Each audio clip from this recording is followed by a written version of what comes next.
Sveiki, mėly žiūrovai, pavasaris atėjo, kaip faina. Saulė leidžiasi, pas mane į jūrą, kitose vietose galbūt į mišką, arba į laukus, arba kažkur kitur. Artėja vakaras ir tai reiškia, kad yra pats geriausias laikas pasiruošti smulkiųjų plėšrūnų medžioklei. Laipės yra, mangutai irgi pasibūdo, aš jau 3 sumedžiojau, tikrai buvo tokia sėkmė vienoj vietoj prie seno barsuko golio.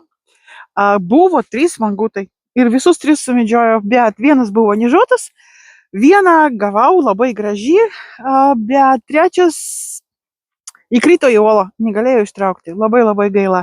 Bet, medžioklė yra kaip medžioklė, visi mes gerai žinome ir daug kas priklauso nuo sėkmės, bet iš kitos pusės daug priklauso irgi nuo jūsų įrenginio. Ką jūs turite, kokius prietaisus naudojate medžioklėje.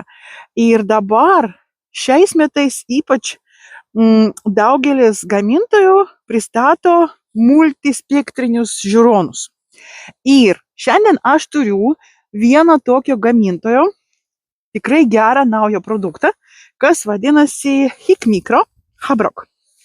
Tai yra pakankamai, galime sakyti, dideli žiūronai, multispektriniai.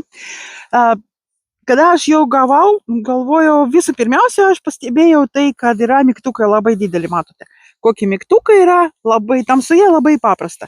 3 mygtukai iš vienos pusės, 3 iš kitos, labai lengva jų surasti, labai lengva pajusti, kiek jų yra, suskaičiuoti, koks jums reikalingas. Aišku, reikia priprasti, mano šuo kažkur nubėgo. Aišku, reikia priprasti ir atsiminti, kokie tie mygtukai yra, ką jie reiškia. Bet naudotis tikrai labai patogu. Man labai patiko. Mygtukų naudojimas yra tikrai labai patogus. Galima sakyti, logiškas viskas yra lengva atsiminti, ką ir kada reikia naudoti. Tai multispektrinis režimas persijungiasi irgi, paprasčiau negalima įsivaizduoti. Va taip. Viskas. Į šitą pusę yra termo, į kairę pusę yra naktinio matymo. Ir noriu pasakyti, kad naktinio matymo vaizdas yra tikrai labai geras. Pašvietėjas nesiekia 300 metrų arba toliau, bet iki tos distancijos labai gerai galima matyti gyvūnus, labai gerai galima įvertinti, suprasti rūšį. Pavyzdžiui, aš turėjau kokių 100 metrų atstatumų nuo manęs lauke, ant vandens buvo žąsis ir antis ir labai gerai galėjau suprasti, kokios rūšies žąsis ten yra ir kokios antis su naktinio matymu. Su termo matymu galėjau atskirti paukščius pagal dydį ir suprasti, kur jie juda ir kas vyksta. Kas man labai patiko, tai reikia atidaryti, skirtingai truputį atrodo. Čia yra termo, čia yra naktinio matymo. Gerai, pradėsim nuo pat pradžių. Galima prisitaikyti šitos žiūronus prie jūsų veido geometrijos, galima sakyti, atstatumo tarp akių. Mažas veidas arti reikia, didelis veidas toliau. Labai paprasta. Dabar daugelis naudoja šitą sistemą. Paskui reikia pritaikyti jūsų dioptrijos. Ir kaip reikia daryti.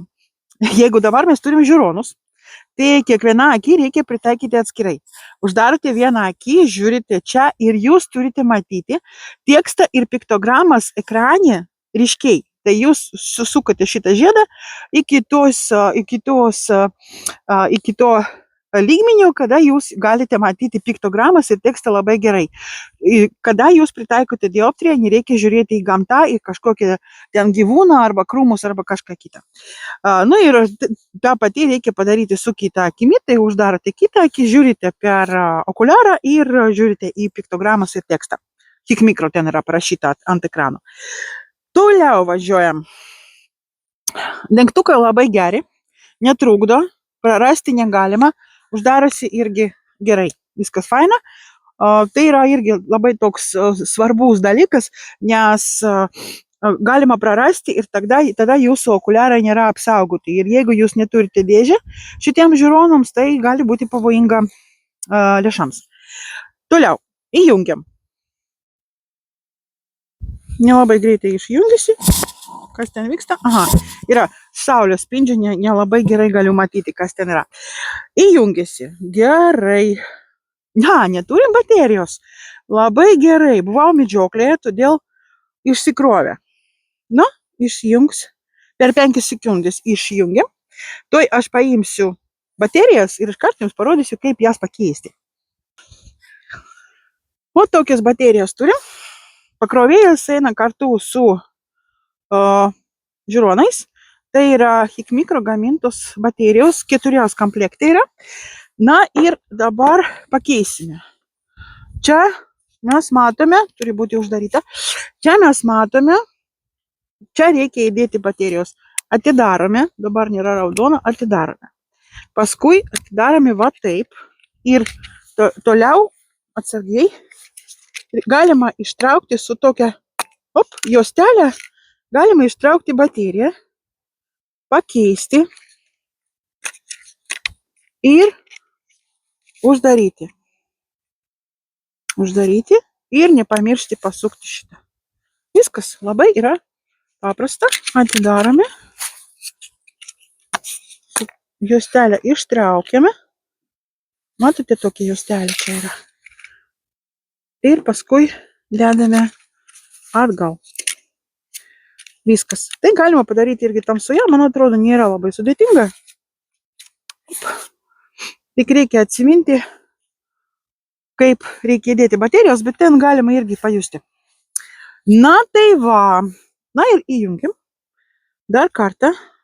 Įjungiasi jis greitai. Per 2 sekundės apytikslai galima įjungti žiūronus. Ir ką? Turi 6 spalvos režimus. Klasikinį, baltas juodas, raudonas, fusion ir monochrominį. Žalias yra monochrominis. Tuoj pažiūrėsim.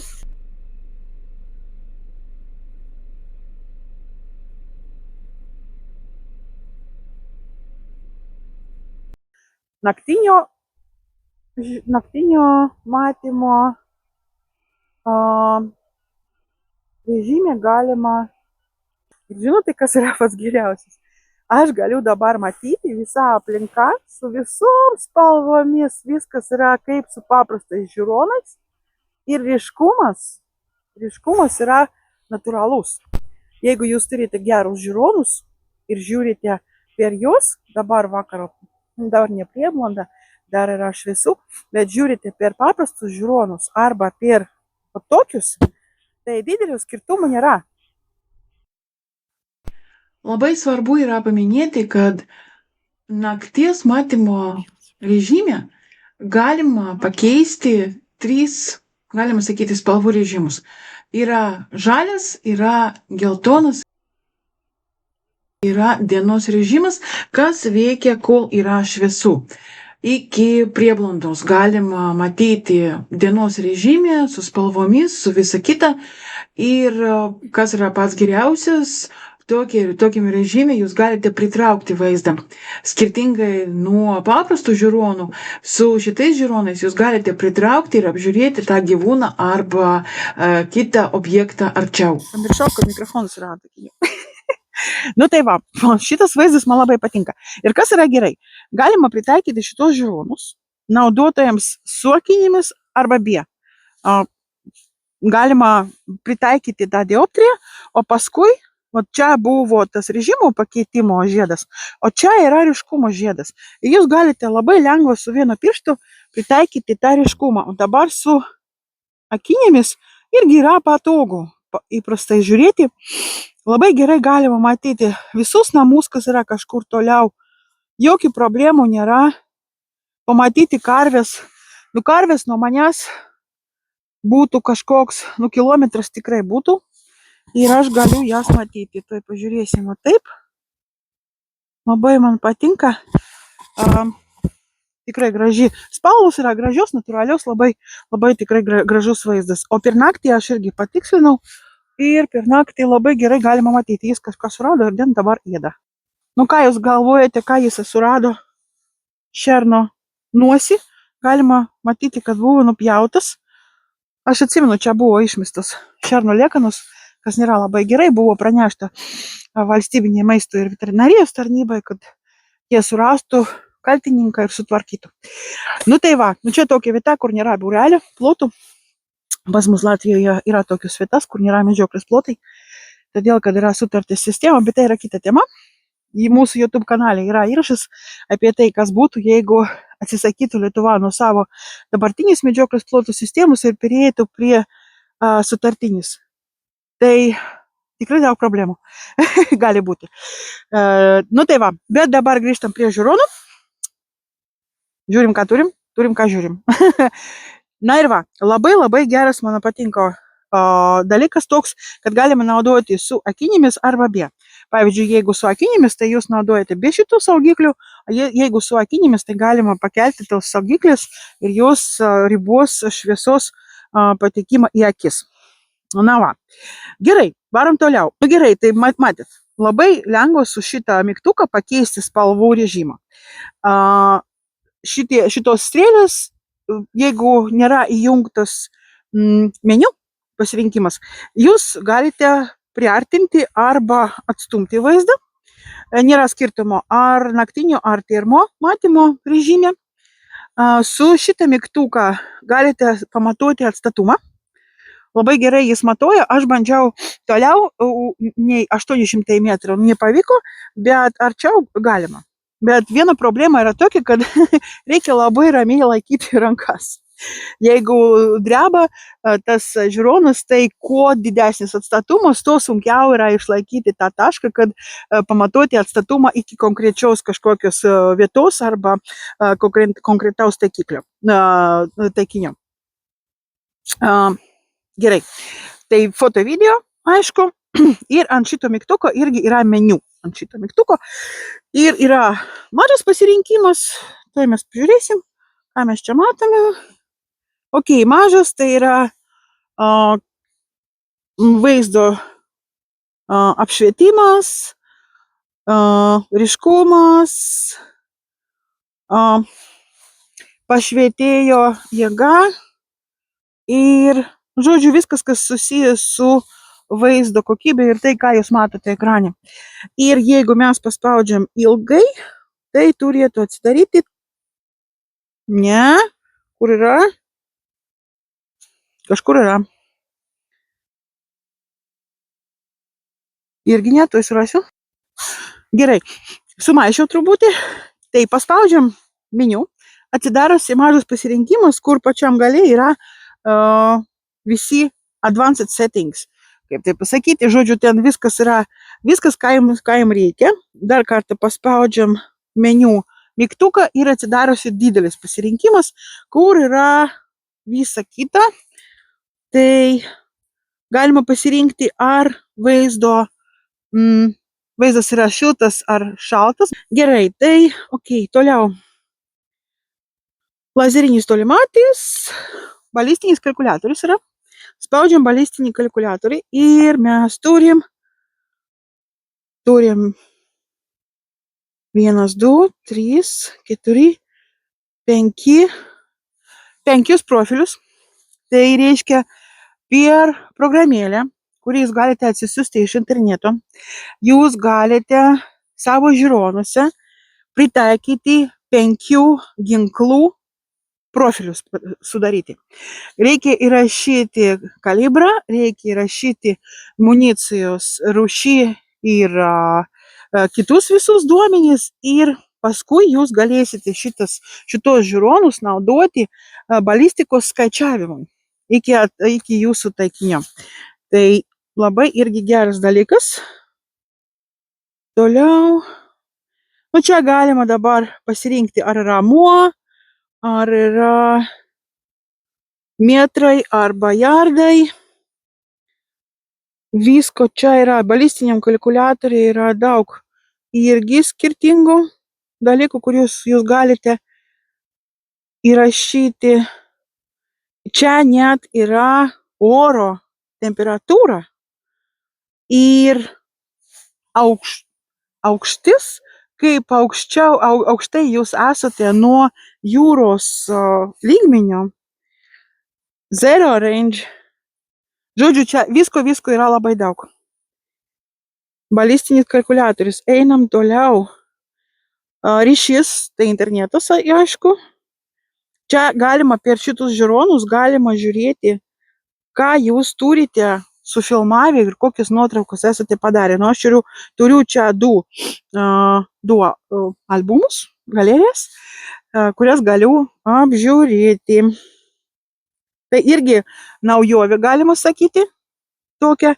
Ne visi termoprietaisai turi tokią galimybę, bet jūs galite pažiūrėti, ką jūs sufilmavote. Su šitais žiūronais, matote, jie turi čia statyvo prisijungimo vieta, jūs galite ant statyvo pastatyti.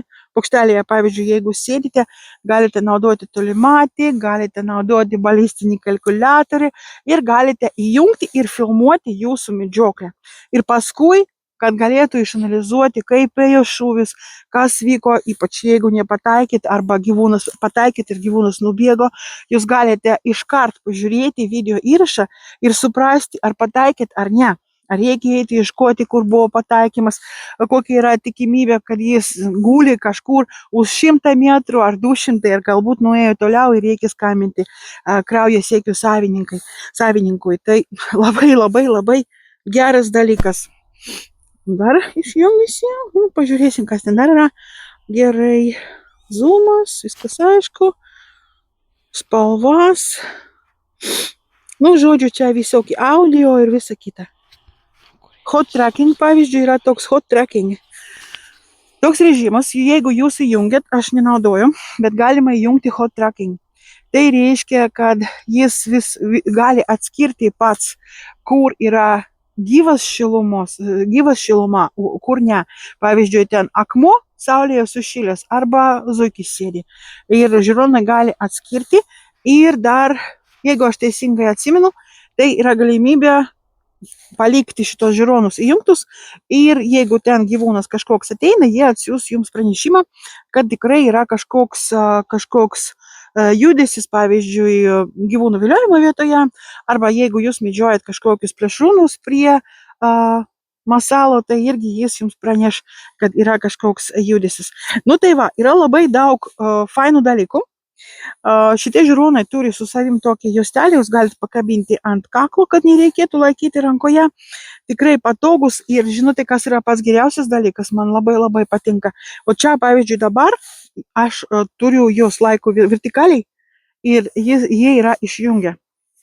O jeigu aš pakelsiu, įjungiasi iškart. Tai miego režimas, nereikia nieko spausti, nieko paskui nereikia suprasti, kaip įjungti, noriu pažiūrėti ir negalima įjungti. Tik reikia pakelti ir jis įjungiasi. Nuleidžiat žemyn ir jis išjungiasi. Tikrai fantastinis, o šitas man labai patinka. Vaizdo kokybė irgi nėra komentarų. Savo kainų kategorijai tikrai gera vaizdo kokybė šitiems žiūronams yra. Man labai patinka, galima pritaikyti tą ryškumą visą kitą. Ir, aišku, už kilometrą yra sunku suprasti, ar ten stirna, ar, pavyzdžiui, jaunas elnias. Bet arčiau 500-600 metrų tikrai gera kokybė, gera galimybė atskirti gyvūną, aptikti gyvūną yra labai lengva. Paskui galima ieškoti ten, jeigu reikia augmenyje, kur kažką surasti. Tikrai geri žiūronai, truputį sunkioki, bet ant kaklo, jeigu pakabinti, tai jokių problemų nebus. Ir rankos yra laisvos. Be to galima nusipirkti krepšį, kurį galima čia ant krūtinės nešiotis ir bus viskas gerai. Ir dar vienas iš svarbiausių klausimų su šitais žiūronais, arba kada būsimas savininkas galvoja apie tokius žiūronus, yra kam reikalingas tas multispektrinis režimas ir taip tas prietaisas.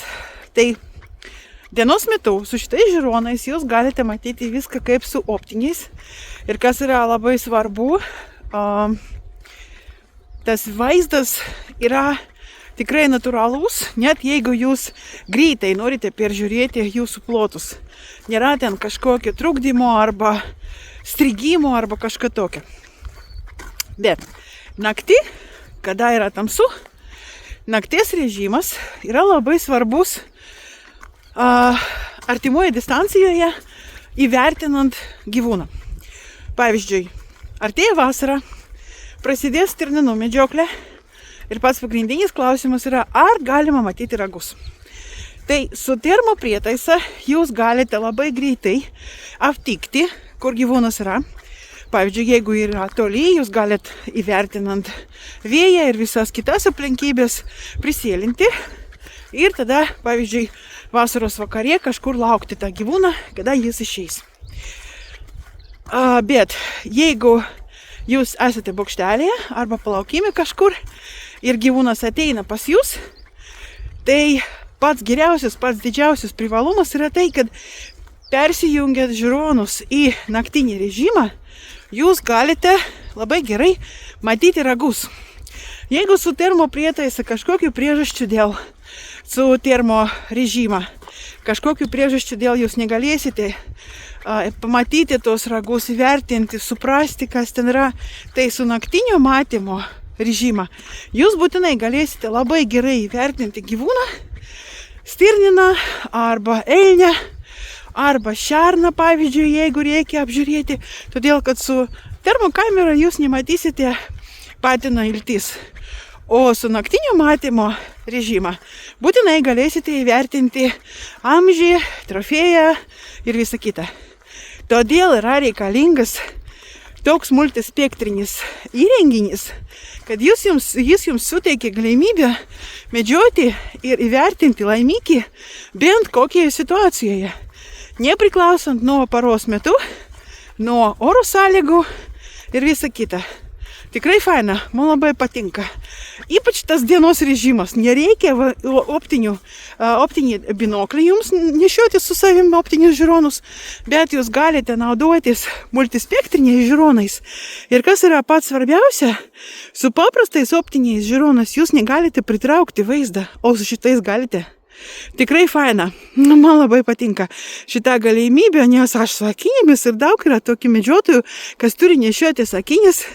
Ir be to labai yra faina, kad galima pritraukti gyvūną, apžiūrėti ją arčiau, įvertinti, padaryti nuotrauką, padaryti video įrašą ir paskui dar analizuoti tą visą medžiagą. Tikrai faina. Tai Habrok suteikia tokias galimybės visiems medžiotojams. Man labai patinka.